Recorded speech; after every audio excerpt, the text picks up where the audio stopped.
Moyal, rabbin de la ville de Cannes, bonjour. Bonjour Alexandre. Dimanche soir, nous entamerons, comme chaque année, les 8 jours de la fête de Hanouka, fête d'institution rabbinique.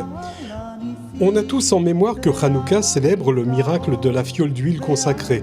À peine suffisante pour alimenter la menorah pendant un jour, aurait néanmoins miraculeusement duré 8 jours. Mais je voudrais, David, que vous nous replongiez dans cette époque, que vous nous expliquiez le contexte géopolitique, nous faire comprendre les enjeux stratégiques, historiques, législatifs et religieux et les brimades que le pouvoir installé exerçait sur la population. Pour brosser un cadre, nous sommes 175 ans avant l'an 0 du calendrier grégorien, calendrier dont nous nous servons bien sûr tous les jours. Le royaume de Judée est colonisé par les Grecs, où règne Antiochus IV. Vous êtes notre journaliste sur place. Alors David, on dit qu'Antiochus est l'ennemi du peuple juif. Eh bien, bien sûr. Mais bien avant lui, cette région-là était administrée avant par d'autres empires. Et Antiochus, finalement, s'est révélé encore beaucoup plus dur que les autres. Antiochus a été un roi qui a voulu, par la guerre qu'il va mener, d'une part les assimiler totalement, mais rappelons au passage qu'ils étaient aussi soumis à des tribus, c'est-à-dire à un tribut, c'est-à-dire... il y avait beaucoup de taxes à payer. Beaucoup de taxes à payer. Vous imaginez comme... En ce moment, on parle beaucoup de taxes. Et donc, le peuple se soulève contre, si vous voulez, contre ces taxes. Et Antiochus a été très, très, très fort parce que... et d'ailleurs, l'histoire, elle se répète. On va dire, mais finalement, vous voyez, ça, c'est un peuple qui est différent des autres, qui ne respecte pas nos coutumes, qui ne vit pas comme nous. Donc finalement, pourquoi leur donner des avantages ?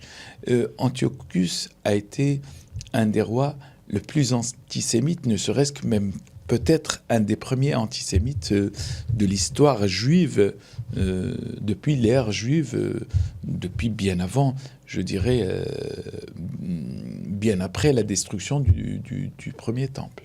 Alors, quel était l'avis de la population sur place et quels sont les grands événements qui réglaient la vie des habitants ? Alors, il faut rappeler que à cette époque, il y avait le deuxième temple, qui était moindre que le premier. Mais néanmoins, c'est vrai qu'il n'avait plus, il y avait même plus cette influence que les rois de l'époque avaient sur la population. Et rappelons que, au passage aussi, que après la destruction du premier temple, ceux qui sont revenus, ceux qui étaient là, ceux qui habitaient à Jérusalem et aux alentours, tout le monde d'abord n'était pas revenu. Et ce qui permettait la grande organisation qui était le temple était amoindrie, était aussi dépendante surtout des empires et des... Est-ce qu'on pouvait aller prier, par exemple, dans le temple ? Oui, bien sûr. Bien sûr. D'ailleurs, on voit tout au long de l'histoire, et d'ailleurs le Talmud le rappelle, pas uniquement le peuple juif qui allait prier, car il était marqué au-devant de cette porte. Ceci est ma maison, la maison de toutes les nations. Donc il y avait aussi beaucoup parmi les nations non juives qui apportaient aussi leurs sacrifices, leurs présents. Et il est vrai que tant que le temple était là, combien même le peuple était soumis à un tribut, mais l'ordre régnait, parce qu'il y avait, bien sûr, je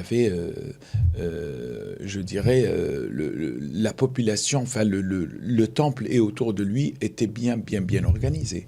Alors, à la suite de nombreuses persécutions menées par le pouvoir contre les Juifs qui voulaient observer la Torah, le grand prêtre Mattathias l'Asmonéen prend la tête d'une insurrection avec son fils Judas Maccabée. Sous quelle forme cette insurrection s'est manifestée ? Finalement, vous savez, je ne vais pas parler de ce qui se passe actuellement, mais finalement, le grand prêtre, oui, il est parti de rien du tout. Il était avec ses 5 enfants. les 5 enfants qu'il avait, ils ont pu mener cette bataille. Parce que même si on peut dire plus tard que ça a été une bataille plus spirituelle, mais c'était aussi une bataille militaire. Parce qu'il fallait vaincre, il fallait repousser l'empire grec, qui n'était pas un petit empire. Les Grecs étaient dotés de la plus grande force de l'époque. Donc il fallait les repousser. Il fallait retrouver une forme d'autonomie, de dépendre que le peuple juif ait son propre destin. Et donc ça, je crois que ces Hashmonaïm ont eu beaucoup de courage surtout. Ils ont eu du courage, de la conviction. Et puis ils ont surtout levé les yeux vers leur Créateur. Ils se sont dit, est-ce que Dieu, tu veux que l'on reste, qu'on reste dans cette situation-là? Ils ont prié. La prière a été plus que formidable. Et ils ont mené ce combat. Et nous connaissons l'histoire, la fin de l'histoire heureuse. Alors justement, il faudra 3 ans de lutte pour retrouver le temple, et on en revient bien sûr au récit. Quand les Maccabées entrent dans le temple, ils n'y trouvent qu'une petite flasque d'huile consacrée, à peine suffisante pour alimenter la menorah pendant 1 jour. Ils allument la menorah, et cette flasque miraculeusement dure 8 jours, ce qui donne le temps bien sûr d'en fabriquer d'autres, et de fabriquer surtout l'huile. David, en fait, qu'est-ce qu'on célèbre à Hanouka? On célèbre le miracle ou on célèbre la victoire des Hasmonéens? On célèbre les deux. Il y a la victoire d'abord. D'abord la victoire. Il y a la victoire. La victoire d'abord d'un peuple qui retrouve son autonomie, son indépendance. Vous imaginez si à cette époque le peuple dépendait encore totalement, et surtout d'Antiochus, peut-être qu'il n'y aurait non seulement que le peuple, il n'y aurait plus de peuple juif, et en plus, plus de temple. Parce que n'oublions pas que les Grecs ont introduit des dieux, comme Zeus par exemple, dans le temple. Et oui, ils ont introduit leur dieu. Leur dieu, c'est-à-dire il fallait effacer la culture juive, il fallait effacer ce qui faisait du juif qu'il soit différent des autres.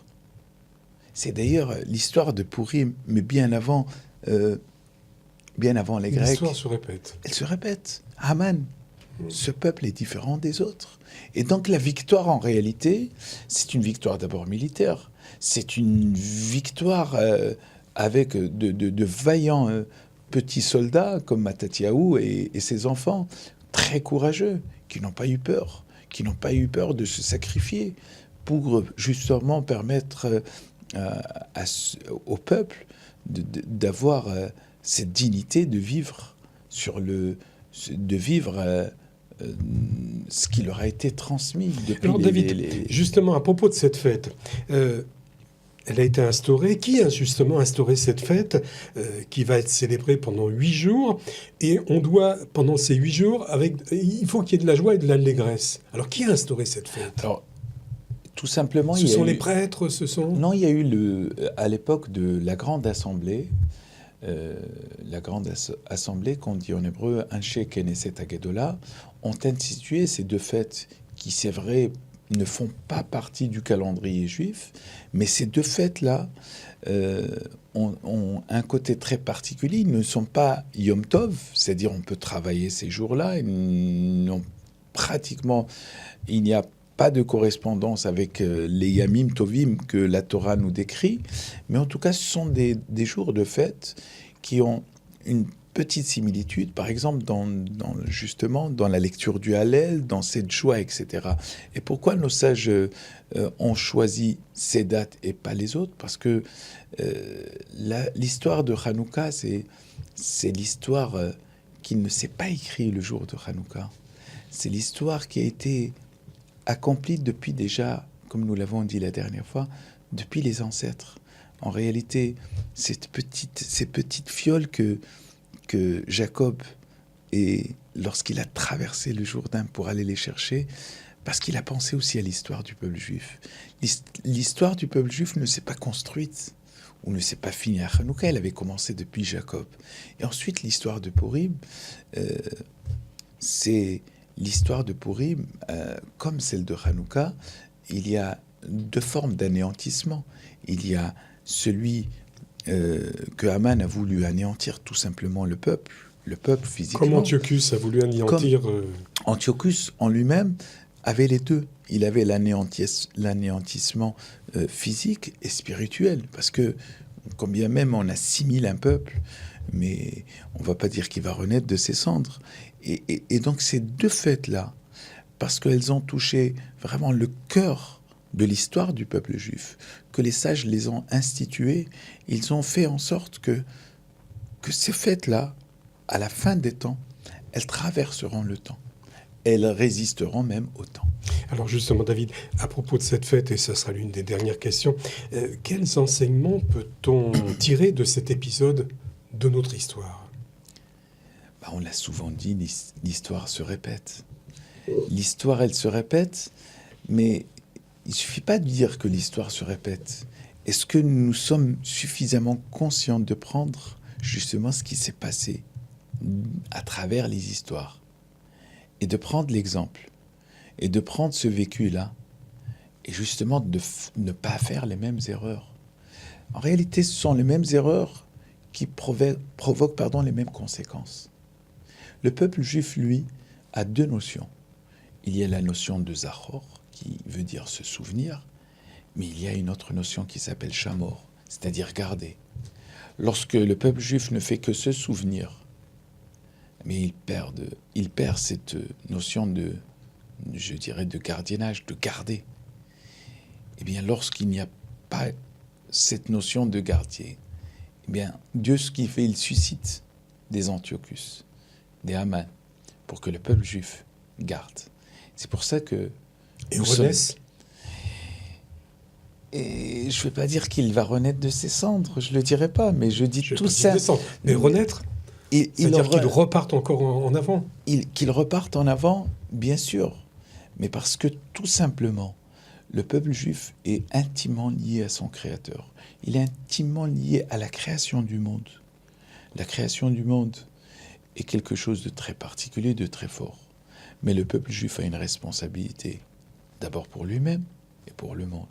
Et c'est la raison pour laquelle, à chaque fois qu'il se dérobe ou qu'il met de côté sa responsabilité, ce que j'appelle ce gardiennage, ce chat-mort, eh bien, il y a quelqu'un qui arrive.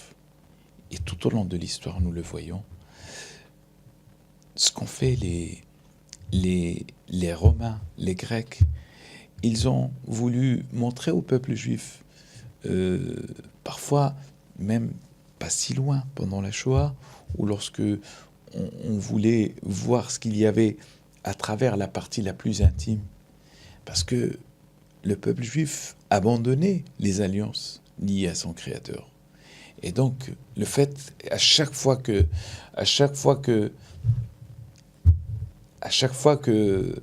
qu'un antisémite se lève et qui en réalité nous pousse, il nous pousse sans le savoir. C'est très dur ce que je dis, mais il nous pousse sans le savoir à revenir à nos origines, à revenir à s'attacher à notre culture. Parce que ce qui nous a sauvés toujours, c'était notre culture et notre attachement à Dieu. Que Dieu fasse que l'on soit toujours attaché à lui et que lui aussi soit attaché à nous, parce qu'on a besoin aussi de lui. Pour cette seconde partie de Judaï Cannes, je recevais David Noyal, le rabbin de Cannes, qui nous a éclairé sur le miracle de Hanouka. Merci David pour toutes vos explications. Merci Alexandre, et puis je souhaite plus qu'un joyeux Hanouka à toute la communauté. Je les invite surtout à venir pendant tous ces jours pour venir allumer avec nous. Il y aura un allumage public pratiquement tous les jours. Tous les jours à 17h. À 17h, et particulièrement celui du lundi avec les autorités, puis le mercredi avec les enfants du Talmud Torah. Je vous invite à venir. Il y aura d'ailleurs des beignets, il y aura aussi des surprises pour les enfants, et bien sûr accompagnés des parents, que j'espère du fond du cœur. Je vous souhaite vraiment que ces lumières vous accompagnent toujours dans le bonheur et dans la joie. c'est ce qui comptera le plus pour nous. Merci beaucoup, David. Merci, à bientôt.